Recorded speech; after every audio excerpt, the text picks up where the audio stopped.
Hi, I'm Heather Noёl, author and narrator of How to Feel Better When Things Get Worse. Before I share this program, I'd like to tell you a little bit about how it came into being. I was raised in metaphysics, and after many years of reading self-help books and going to workshops and week-long seminars, I couldn't figure out why my life wasn't working and why I wasn't happy on a consistent basis. Then one day, after listening to a 3-hour lecture, the speaker summarized his main points and said, "Now do this for 60 days without skipping a day." I immediately thought, I will never remember this for 60 days. So I wrote and narrated a script with concepts from the lecture and favorite quotes from books I loved. I listened to my cassette tape for 60 consecutive days, and my life completely changed. I shared the tape with a friend who was a single mom with 6 kids, and within 60 days she was given a house. Miraculous results kept happening for every person who listened to the tape. So I went into a recording studio and created the program you're about to hear. 30,000 people downloaded How to Feel Better, and I received a constant stream of positive feedback, miracles, and thank you letters. Yet I had no idea why the program worked so consistently until a few years later when the movie What the Bleep was released. Dr. Joe Dispenza explained that neuroscience has proven we can change our brains just by thinking differently. Through the concept of mental rehearsal, the circuits in your brain can reorganize themselves to reflect your very intentions. In other words, training your brain to think differently physically changes your brain. I then realized that every person who listened to at least some portion of this program for 60 consecutive days was mentally rehearsing the concepts to the point that their brains changed physically.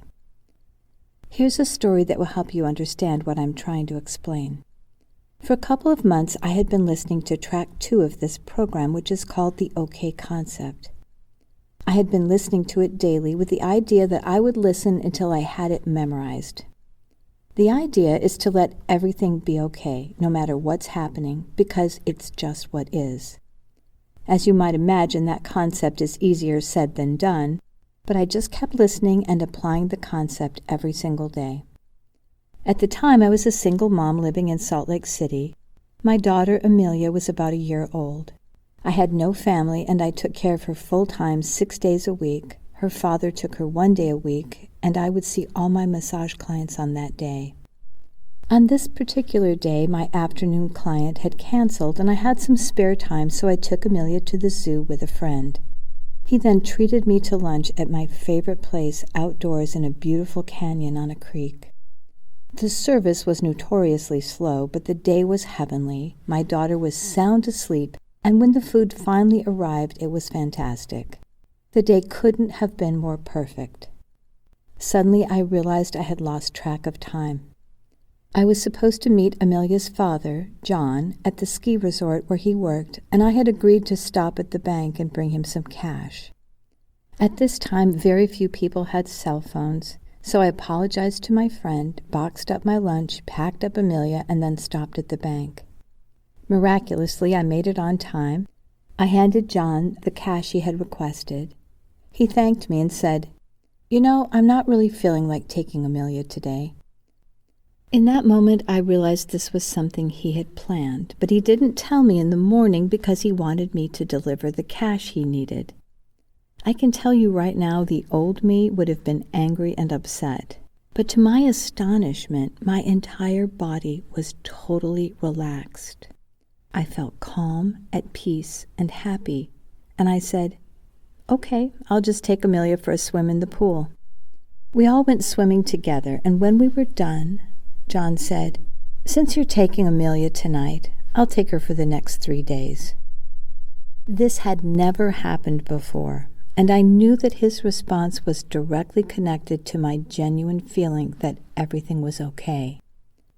Honestly, I didn't know what to expect when I started listening to the OK Concept on a daily basis. I thought I was going to have to repeat "it's okay" over and over again for the rest of my life. It never occurred to me that I would physically feel at peace throughout my entire body. And though I have to remind myself from time to time that it's all okay, that calm physical feeling that all is well has stayed with me for over 20 years. Now you can understand why self-help books, workshops, and seminars can be helpful and inspiring, but unless you've created a new dominant neural pathway in your brain, your old mental habits will kick in, and you won't see the changes you were hoping for. So here are the keys to the kingdom. Training your brain to think differently physically changes your brain. So listen to this audio program like your life depends on it, because it does. Listen to at least one track every day and apply what you're learning. This is the mental rehearsal that will rewire your brain and create new dominant neural pathways. You don't have to sit still or dedicate your time.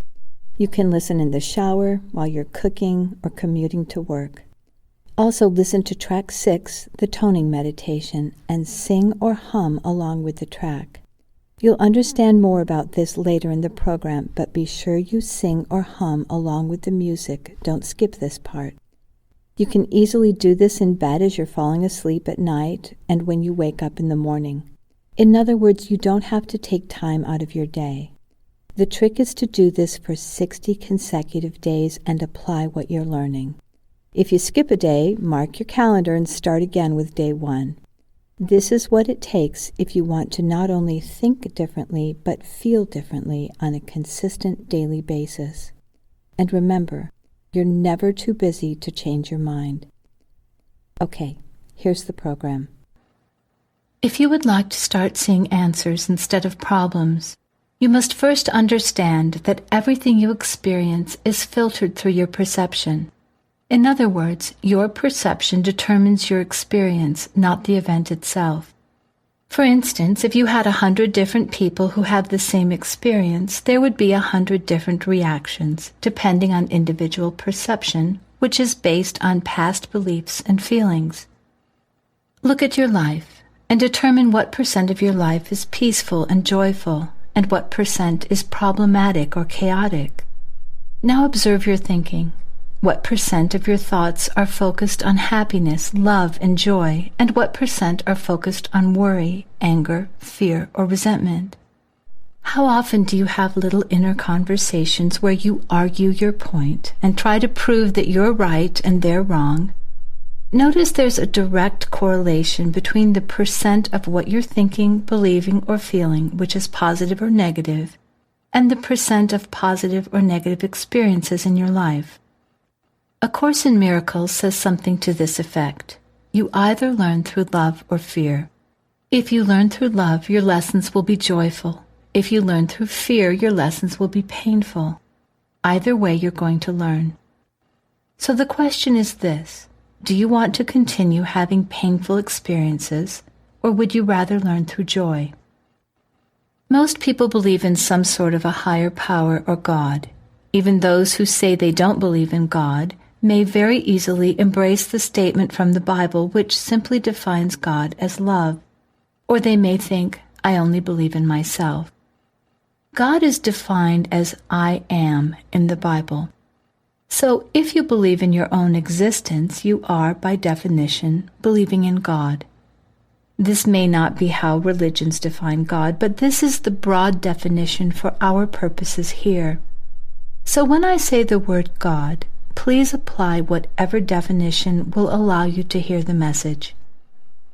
All modalities and therapies recognize that what we're really dealing with are patterns in consciousness. So if you want your life to change, you have to change the way you're thinking. In other words, if you are focused on your problems and feeling stress, worry, anger, resentment, you will continue to create those experiences in your life. If you want a life full of abundance, joy, love, peace, and harmony, you can create it by feeling abundant, feeling love, feeling joy, and feeling gratitude. It's as simple as that. If you doubt your mastery in this area, just realize that you've already powerfully mastered your ability to create painful experiences by focusing on fear and negativity. So you can just as powerfully create something joyful by focusing your full attention on love. Do this powerfully and do it with great joy. I assure you that if you're feeling like you're in the pig pen, or you're battling depression, or you're experiencing lack and limitation, or wondering when God is going to answer your prayers or give you the love of your life, you will only continue to experience more of the same. If you want out of the pig pen, focus your full attention on God, on divine love, passionate life, the truth of your being. Do you want the love of your life? Be the love of your life. Be the love you ask for. It is through living passionately, joyfully, and with an abundant heart that you will draw these experiences to you. There is no other way. Say to yourself over and over, I love my life, no matter what the appearances may be, because you created it. If you deny that what's happening to you is a direct result of your own thoughts and feelings, you're stuck with that creation. If you love your creation, then you can create anew. Truth is a subjective thing. What's true for me may not be true for you, so I'm not here to tell you the truth. I'm here to tell you what works. And based on results, does your life work? Is your life filled with joy, abundance, peace, and harmony? Do you love your life?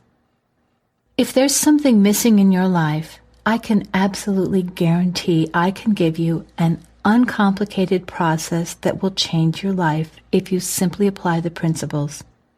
Use all of these ideas or just pick what works for you. It is impossible to apply the following ideas without experiencing positive change. So if you do not experience a positive change, it's because you are choosing the same fearful, worried, stressful thoughts and experiencing the same painful results. It's as simple as that. You can create joy or pain. Either way, you're going to learn. Make a commitment to yourself that you will listen to this audio program for 60 days and diligently apply the information. Doing this for 60 days will create a solid basis for a new way of thinking and feeling. Even if you only listen to a small portion of the CD, it will remind you to realign your thoughts, which will in turn begin to repattern your thinking.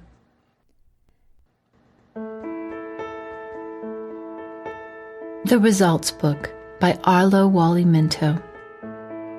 If you want to start seeing answers instead of problems, let me share with you the greatest problem-solving concept in the universe.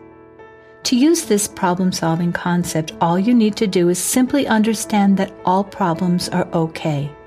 Every problem you have is okay, the problem itself is okay, and it's okay for you to be experiencing the problem.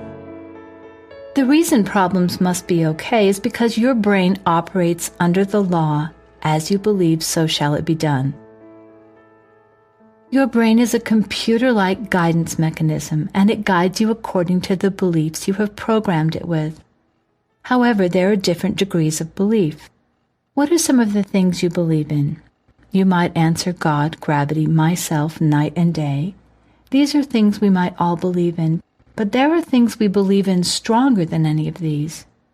The simple truth is that the things we believe in stronger than anything else are the things that we fear. I will guarantee you, if you are walking down a narrow path through the woods and you come face to face with a grizzly bear, you are going to believe in that grizzly bear stronger than you ever believed in God or gravity or yourself or anything else. If you believed in God that strongly, you would be getting answers to all of your prayers, but you've probably never prayed with that much energy and emotion. You see, fear is the same thing as belief, except that you put more energy and emotion into something you fear, and so it becomes a stronger belief. You believe in God, gravity, yourself. That is believing. Then there is really believing. And really believing is worrying about something. And then there is really, really believing. And the things in life you really, really believe in are the things you fear. Realize that you use the same faculties of your brain-mind functioning to believe in God as you use to fear the dentist. Except that when your believing reaches the degree of fear, you are putting more energy and more emotion into it so it becomes a stronger belief. If you can grasp the fact that worry and fear are the strongest forms of believing, and as you believe so shall it be done unto you, then you will understand how allowing your problems to be okay will solve 90% of your problems in life without even directing any attention to the problem. The simplicity that makes this work is this. Have you ever worried about something or feared something if you knew it was okay? No, if something's okay, you don't worry about it or fear it. The reason you have failed to reach many of your goals in life is because you have not been aware that worry and fear are the strongest forms of belief. There is an ancient message, "That which I feared the most came upon me." What the message is really saying is that which I really, really believed in happened to me.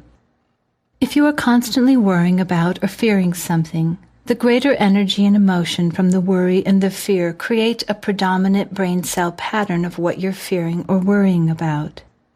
Your predominant brain cell patterns are your habits or your comfort zones. Fear and worry simply develop a habit of being or doing or having what you fear or what you worry about.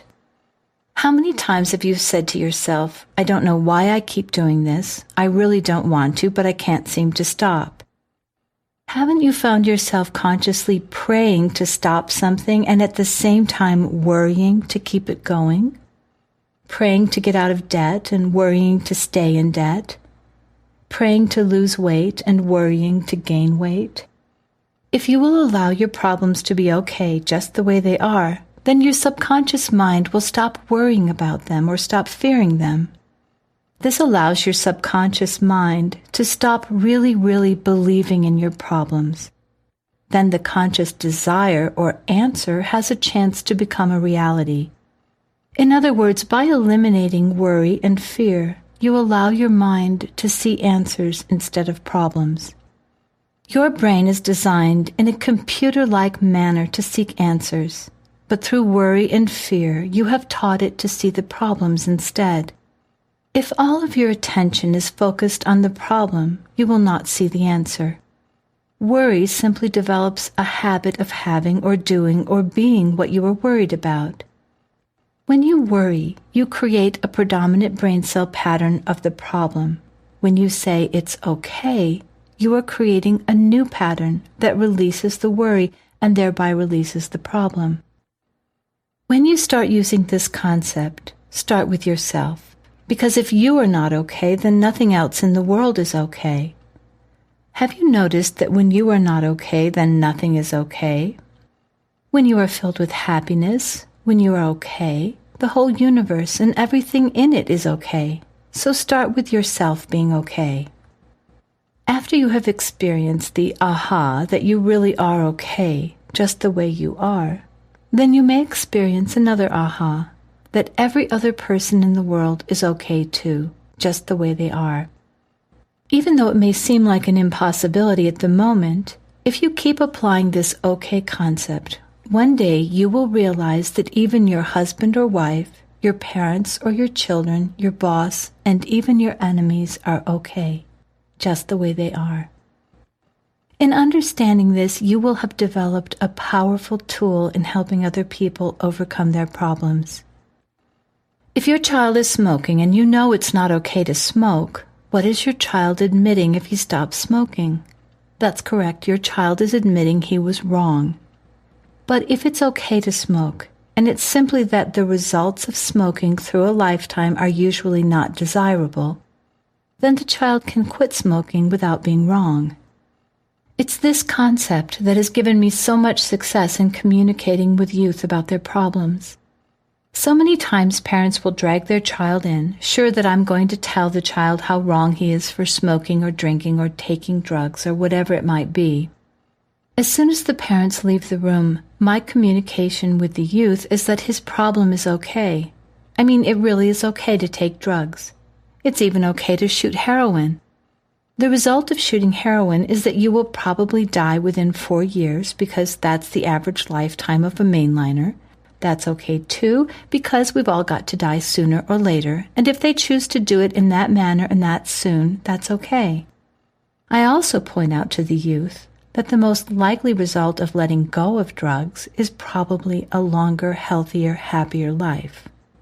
I really communicate with them that they are okay with problems or without them. It's only that the results are going to be different one way or the other. This allows them to let go of problems without being wrong. This okay concept is not new to you.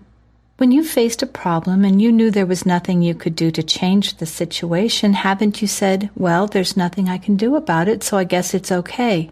And what happened?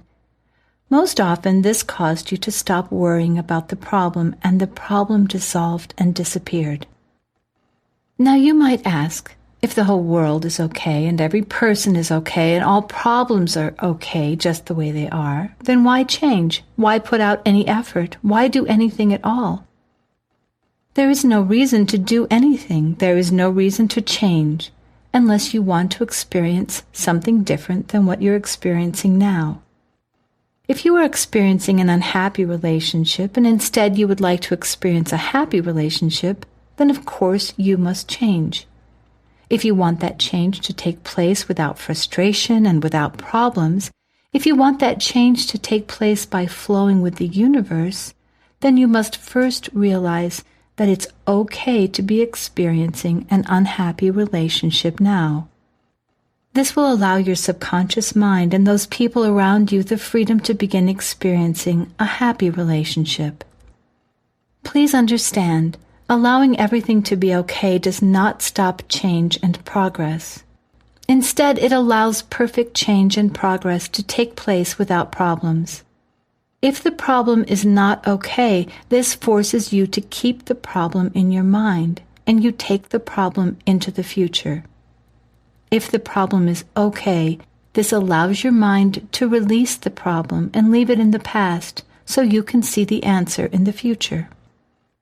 Now, you may still misunderstand this whole concept and say, but what if someone takes unfair advantage of me? Is that okay? Sure, it's okay if someone takes unfair advantage of you. If you had allowed it to be okay before it happened, it probably would never have happened. Haven't you noticed that the people who are always worried, really believing that someone is going to take advantage of them are the ones who are usually taken advantage of? Even more important is understanding you are okay, and so it's okay for you to do something about it. It's okay for you to do something to make them stop taking advantage of you. You see, the whole universe is okay. When you only use the concept halfway, you only get half the results. When you say it's okay for someone to take unfair advantage of you, but it's not okay for you to do something about it, you are only using it halfway. When you say it's not okay for someone to take unfair advantage of me, but it's okay for me to do something about it, you are only using the concept halfway. It's all okay. Allowing it to be okay for people to take advantage of you does not guarantee that no one will. However, it does stop you from believing that everyone is going to take advantage of you, and consequently, fewer people do. Letting it be okay to fail does not guarantee success, but it will stop you from believing in failure, which will certainly make your success a lot easier. The most important reason for applying the okay concept is to eliminate fear, worry, guilt, and judgment. Fear, worry, guilt, and judging are four of the most destructive forces there are. If you allow yourself and your problems to be okay, and other people and their problems to be okay, you eliminate the need of worry, fear, guilt, and judgment from your life. The reason there is so much power in realizing that yourself and your problems and everyone else and the whole world is okay is because letting it be okay is a lot closer to love than what you've been calling love. How many times have you said to your husband or wife or parents or children or boyfriend or girlfriend, I love you anyway? What you are really saying is that you are not okay, but I love you anyway. And friends, that is not love. Instead, when you can say to your friends, to your family, to your enemies, you are okay just the way you are, that is love. It has been said that love is the strongest force in the universe, that love overcometh all things. If this is true, then love should certainly overcome our problems. Understand now why the okay concept is the most powerful problem-solving concept in the universe? When you know that a problem or yourself or another person is okay just the way they are, you are expressing love. And love truly is the greatest power in the universe. Love truly overcometh all things. It's okay is the expressing of love. There is a fascinating, mind-expanding aspect about love in that you can only give love, you cannot keep it. You can give love to another person, but they cannot keep your love. That is why love is the strongest force in the universe. Whenever love is expressed, nothing can stop it. It keeps spreading throughout the universe because it cannot be possessed. You may say, but when people love me and I have their love, it makes me feel good. But you do not have their love because having indicates possession. If you really become aware, you will find that it's not having love that makes you feel good, but rather it's returning it or passing it on. This is part of the ancient message. It is more blessed to give than it is to receive. It is more blessed to give love than it is to receive it because you can't keep it anyway. The reason it is more blessed to give love than to receive it is because you are giving of your real true self. If you take a human being and take away the human part, all you have left is the being, and that part of you is love. The real you within, your inner self, still remains beautiful and perfect. If you grasp this, then you may grasp part of the message that says, "The truth shall set you free." The truth is that the real you, your inner self, is love. And when you give of yourself, you may truly overcome all things. If you will project your love into a problem, in other words, let the problem be okay just the way it is, you will become free of the problem. Once you've worked with the information from the results book, try adding the 7-day mental diet to your recipe for health. The 7-day mental diet. For 7 consecutive days, do not say or think anything negative. This means if you go off the diet, you have to start over. Now don't throw your hands up and quit here. This is possible. Just remember that whatever is not working in your life is directly connected to what you're thinking. First the thought, then the experience, not the other way around. If you still disagree with this concept, ask yourself this question. Based on results, are my beliefs generating a happy, harmonious, and fulfilling life? Not saying anything negative is one thing. Not thinking negatively is another. The truth is you can't help a negative thought that occurs to you. It's whether or not you continue to think the negative thought. Here's one method for consciously releasing negativity. Say to yourself, "This is none of my business." Now you may be convinced this problem is your business, but look at it this way. If there's nothing you can do about it in this moment, it's none of your business. It doesn't matter whether it's your bills, your job, a close relationship, or the lack of one. If you can pay that bill, pay it. If not, say to yourself, "This is none of my business." Which really is the same as saying, "It's okay." Or as the Bible says, "I can of myself do nothing." And when you let go, realizing that you can do nothing, your mind stops focusing on the problem and begins seeing answers. It doesn't matter if there are problems in your community or if you're concerned about the environment or world peace. The same principle works. If you can do something about it in this moment, do it. If not, it's none of my business. If you're feeling angry or stressed or feel pressured, say to yourself, "I am willing to release this feeling of anger, resentment, fear, etc., and I'm willing to be at peace." Willing is the operative word. If you think about a time when you were angry or depressed, I can absolutely guarantee that you were never willing to release the feeling. The reason I can say this with total conviction is that I know from experience that you cannot be willing to heal or release a problem without the accompanying results. You may ask, if it's really this simple, why do people go on in pain and misery and suffering? The answer is simple. Their personal identity or ego is tied into the problem. A Course in Miracles says, do you prefer to be right or happy? If you are suffering, I can assure you that you either share your suffering with others or you have an ongoing conversation in your mind where you discuss how good you are and how the other person is wrong and has treated you badly. Even feeling guilty and seeing yourself as wrong is still the need to be right. Guilt is as much a choice as happiness.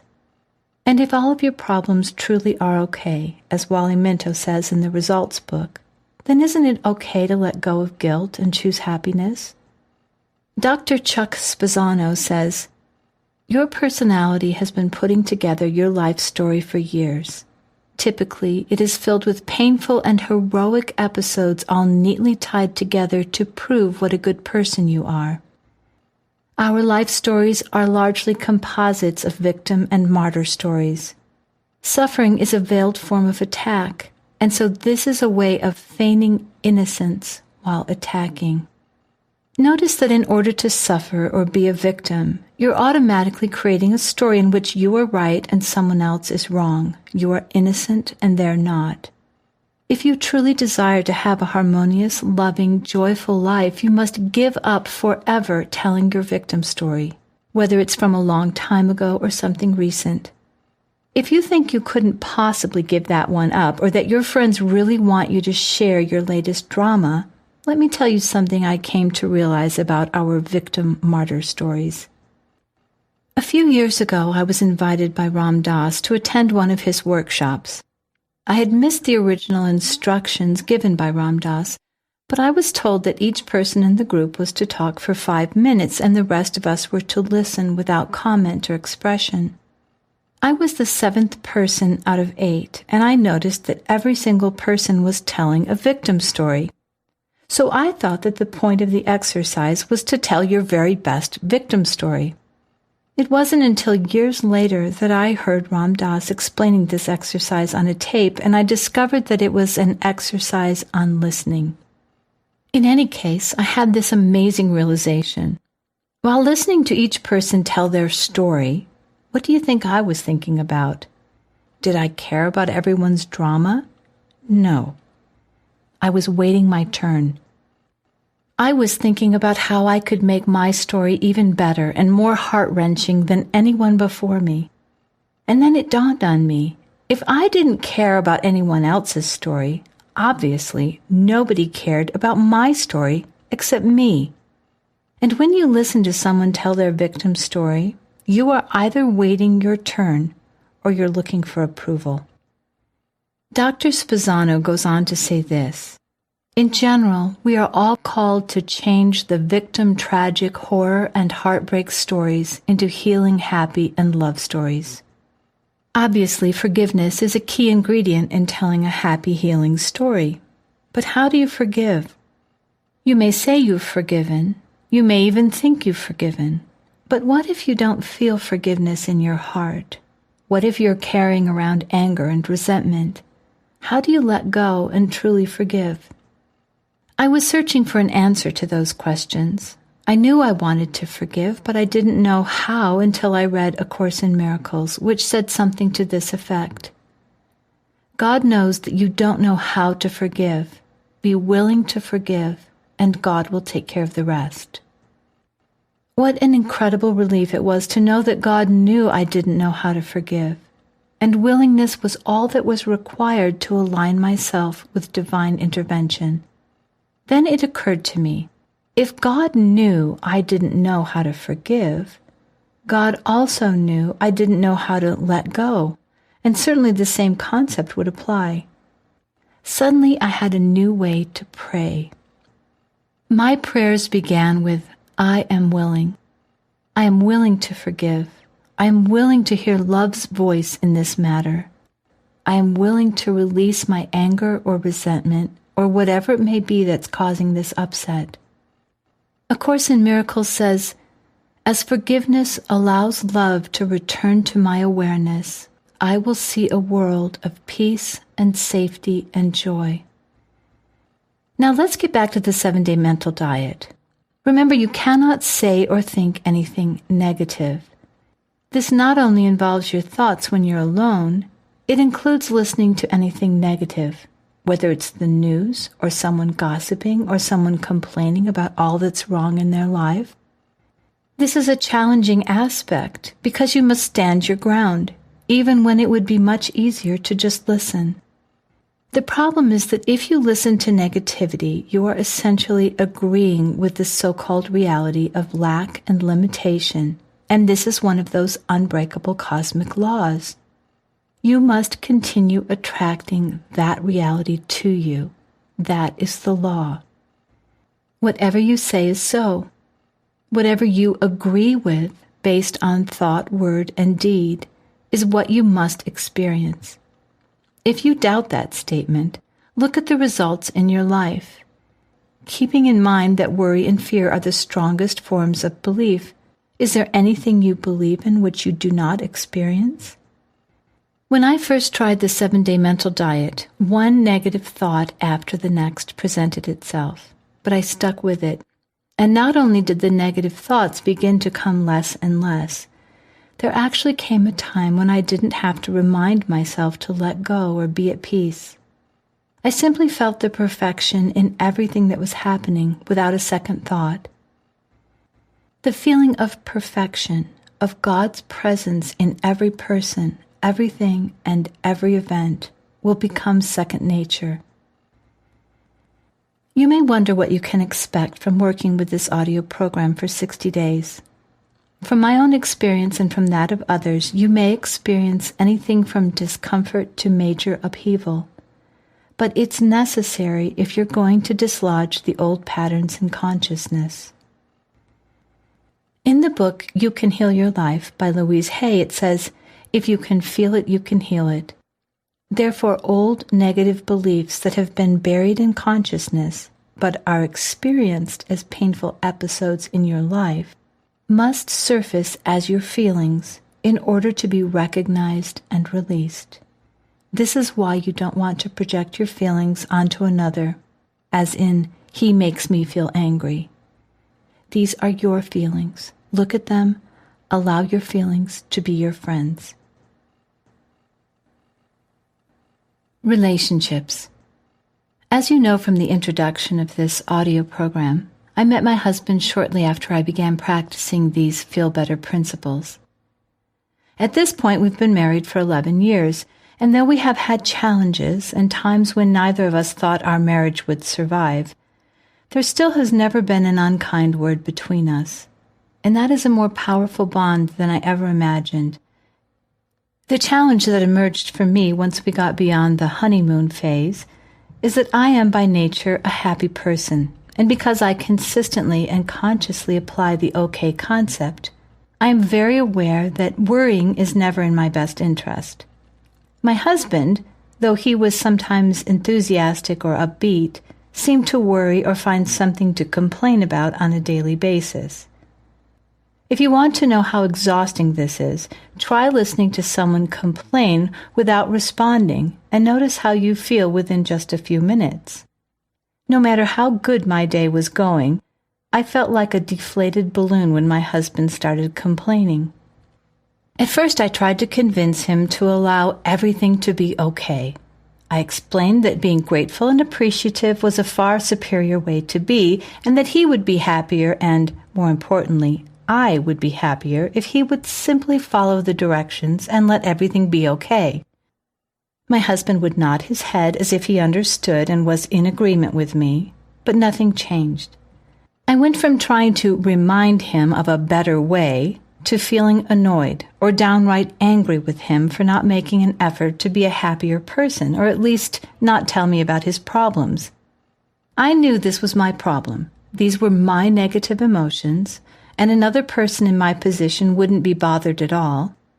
If my husband had been a counseling client, I wouldn't allow him to call and complain, nor would I call him to see if he had taken my advice to heart. I knew there was an answer, and finally it fell in my lap when I read Awareness, The Perils and Opportunities of Reality by Anthony DeMello.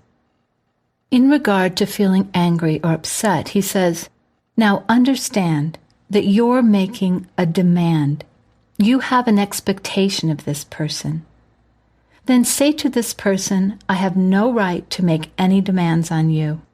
In saying this, you will drop your expectation." Something about the phrase, "I have no right to make any demands on you," really got my attention because I didn't think of myself as a demanding person. And didn't I have the right to be happy and stick up for myself? However, it was impossible to miss the point when Anthony DeMello went on to say, "If you have any resistance to saying, I have no right to make any demands on you, my, how much you're going to learn about your me. Let the dictator in you come out. Let the tyrant come out. You thought you were such a little lamb, didn't you? But I'm a tyrant and you're a tyrant. I'm a dictator, you're a dictator. I want to run your life for you. I want to tell you exactly how you're expected to be and how you're expected to behave, and you'd better behave as I have decided, or I shall punish myself with negative feelings." Suddenly it occurred to me that if I was having a bad day or feeling upset and some perky person came along telling me to snap out of it and be happy, I would tell them to get lost and maybe even stay grumpy just to prove that I'll do whatever I want to. As I read further, it said, "Oh, I'll protect myself from the consequences of your actions or your moods or whatever, but you can go ahead and be yourself. I have no right to make any demands on you." In other words, I won't allow you to manipulate me. I'll live my life. I'll go my own way. I'll keep myself free to think my own thoughts, to follow my inclinations and tastes, and I'll say no to you. If I don't want to be in your company, it won't be because of any negative feelings you cause in me, because you don't anymore. You don't have any more power over me. All at once I realized that by being angry and trying to talk my husband into seeing things my way, I was making a demand in an unsuccessful attempt to protect myself. So I followed Anthony DeMello's advice and said to my husband, "I have come to the realization that I have no right to make any demands on you. From now on, you get to totally be yourself with no interference from me." My husband's face lit up at the prospect.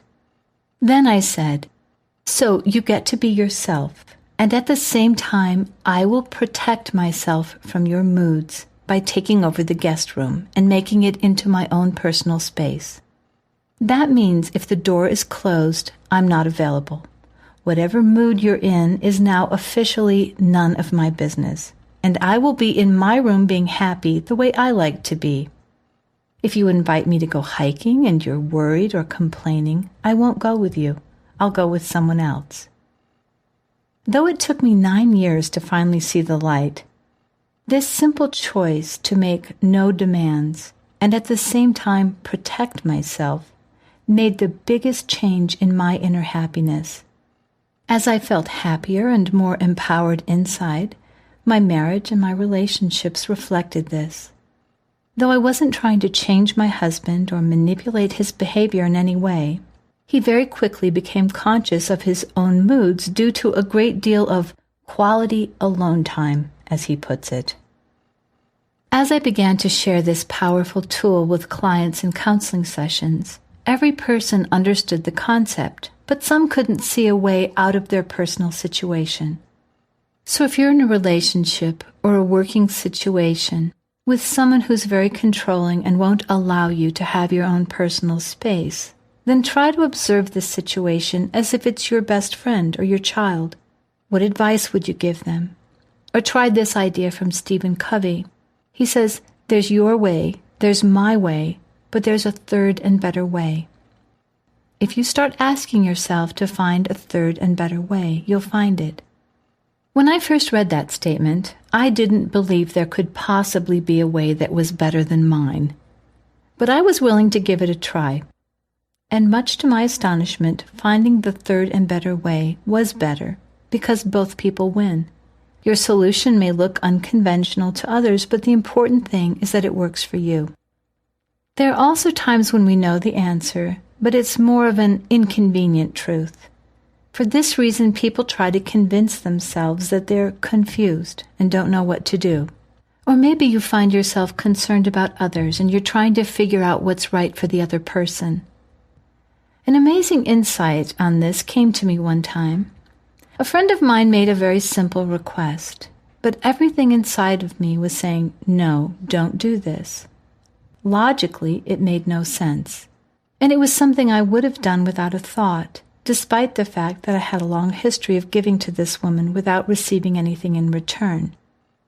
When I stood my ground and said no, she became enraged, walked into her house, and slammed the door. Later on, I sat down with my journal and wrote, "What was that about?" And then I thought, if I knew the answer, what would it be? Here's what came to me. God speaks through your feelings. You do not know the life path of another person, and it's not for you to know. The feeling of no is the indication that that action on your part is inappropriate for the other person's growth, and you do not need to know why. If you pushed past the feeling of no and did what she wanted, why would you do that? I wrote, because I wouldn't want to feel guilty or have her angry at me. Then you become part of the problem. When I returned home, my friend, who lived in the basement apartment below me, had drafted a letter telling me what I needed to do if I wanted to continue to be her friend. We were both single moms, but I was the one who had a car, so I had been helping her out for 4 months, without any assistance from her in return.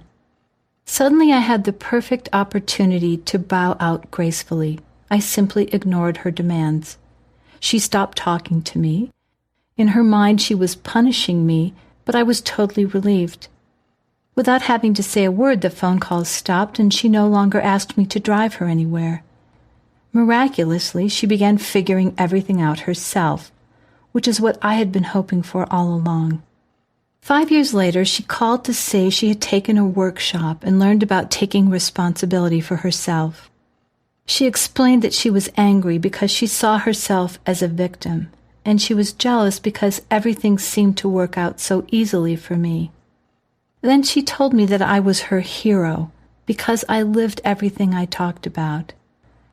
It's rare that I get that kind of feedback, and it's even more unusual for someone to suddenly awaken in that manner. At the time it occurred, I could see everything she was talking about, but I never said anything because I knew that it would only have value if my friend was searching for answers and saw it for herself. Every relationship and every challenge we experience has the potential to awaken us. And learning to say no to people is part of waking up. It can even be an awakening for the other person. It's not selfish to live your life in the way that feels right to you. Selfishness is expecting others to live their lives in accordance to your wishes and desires. These concepts work with children as well. Even as my daughter is growing up, I try to encourage her without making demands, and I try to stay out of the way as much as I can so she can make her own decisions. From the time she was tiny, I'd give her choices and help her to understand that whatever happened was the result of her choice. When my daughter was 13, I began trying to help her understand the idea of not making demands, including forms of emotional blackmail, and how to protect herself. Then one day I gave her some advice, and she had a rather snippy, "I don't need your advice" reply. So I said, "Sweetheart, I'm older than you are, and I may know something that might be helpful to you. But if you want to do it your way, I will absolutely support you in learning your own lessons and doing it the painful way, and I won't say another word." Her expression changed instantly as my words sunk in, and she said, "Sorry, Mom, I'm totally listening." And she meant it, because she knew I meant it. I then said, "I understand that you're a teenager and that you see your friends talk disrespectfully to their parents and get away with it. So let me make this very clear. You are always welcome to share your point of view, and I will listen. However, if you are disrespectful in any way, I won't be angry with you, but you will lose your privileges for the rest of the day. If you do it again, you'll lose your privileges for a week. I genuinely don't feel upset because I know that I will take the appropriate action. The result is that my daughter monitors her own behavior because she is motivated to do so. And this habit will serve her for the rest of her life. She has a sense of freedom. And if she loses her privileges, she knows it's the result of her own choices, not because of someone else's expectations or demands. One thing we all know from being children or having children is that no matter what children have been taught, there will come a time when they are going to do whatever they are going to do. By not demanding a certain behavior or making your child right or wrong, you actually put yourself in a position where your child will listen to you because once they know you won't judge them, they will come to you for advice. I had a client once who complained about her husband lying to her. I asked her a simple question. Is it safe for your husband to tell you the truth? This goes for your kids too. If you want the truth, it has to be safe for them to tell you the truth. This way of being requires trust. And it's important to practice being lovingly detached, even if a loved one's decision causes them pain. I still distinctly remember being 18 and telling my mother I wanted the freedom to make my own mistakes. I was willing to endure painful consequences just for the right to make my own choices. Though you may understand the concept of not making demands and protecting yourself, you may still feel that you have a situation that is the exception to the rule. A situation where you have to do something you don't want to do and you're stuck. So let me share a little game called I Have To. Here's how it works. Get out a piece of paper and write down what it is you have to do. Next, write down what will happen if you do not do it. Keep writing until you can't think of anything else. Then connect the outcome to your first statement. Here's an example. I have to work at a job I hate. If I don't go to work, I'll get fired. If I get fired, I can't pay my rent. If I can't pay my rent, I'll be homeless. If I'm homeless, I'll end up living under a bridge with a shopping cart, and then I'll die. Now go back to the beginning. I have to work at a job I hate, or I'll end up living under a bridge, and then I'll die.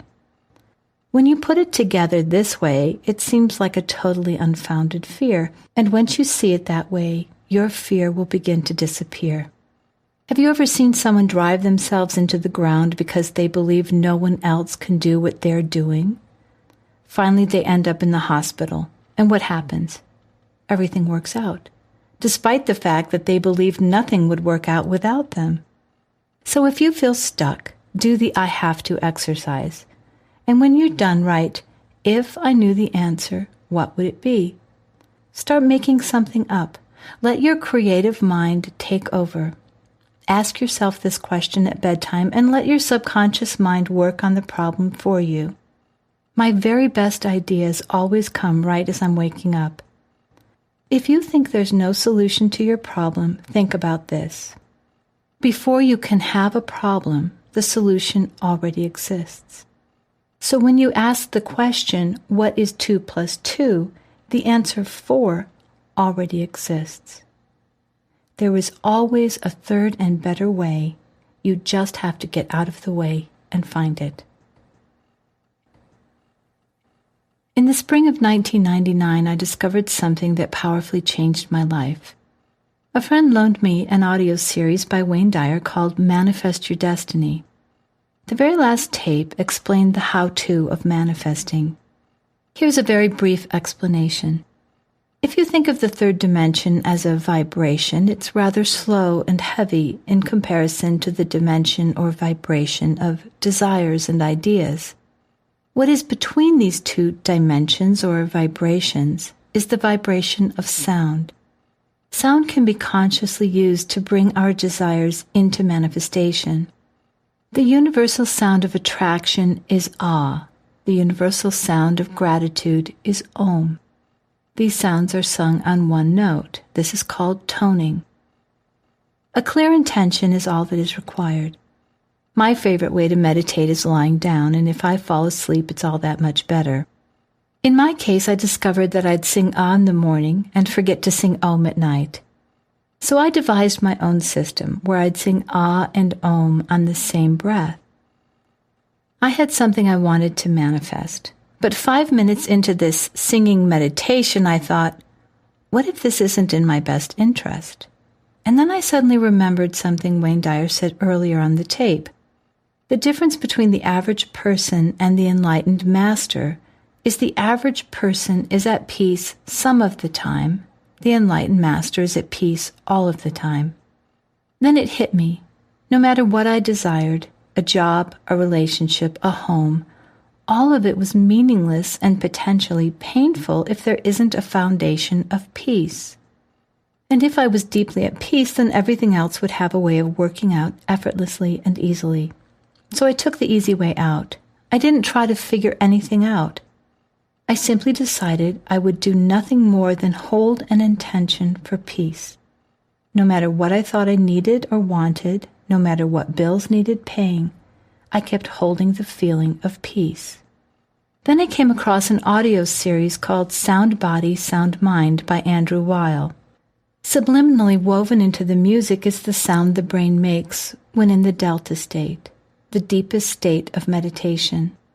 In the delta state, one can experience spontaneous healing, and with this sound subliminally in the music, the listener's brain will automatically entrain to it and move naturally into a state of meditation without so much as a conscious thought.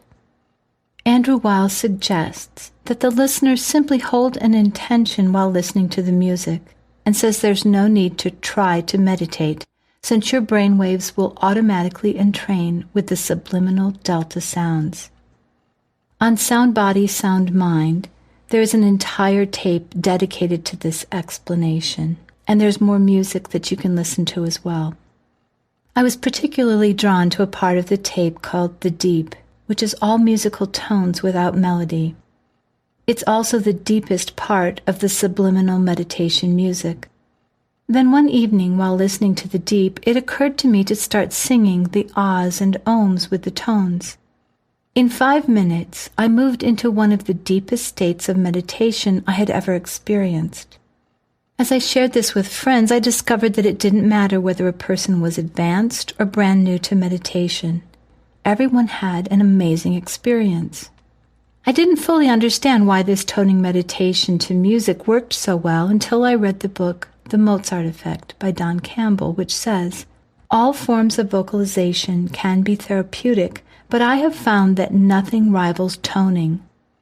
Toning oxygenates the body, deepens breathing, relaxes the muscles, and stimulates the energy flow. When performed by a voice rich in timbre, toning will massage and tune up the entire body. One of the simplest ways to calm your mind, stabilize the rhythms in your body, and improve your voice is through toning or humming. The ah sound immediately evokes a relaxation response. The o and om sounds are considered the richest of all by many people who tone or chant. 5 minutes of o can change the skin temperature, muscle tension, brain waves, and breath and heart rates. It is a great tool for an instant tune-up. The following is a 10-minute excerpt from a portion of Sound Body, Sound Mind. In a moment, you'll hear me singing with The Deep to give you an idea of how to tone with the music. It's not necessary to follow my voice exactly. In fact, you can choose any note that's comfortable for you, and the duration of your singing and breathing is individual as well. I love to wake up a bit early and do this meditation before I get out of bed. I fall asleep singing as well, holding the intention of peace and gratitude.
Oh.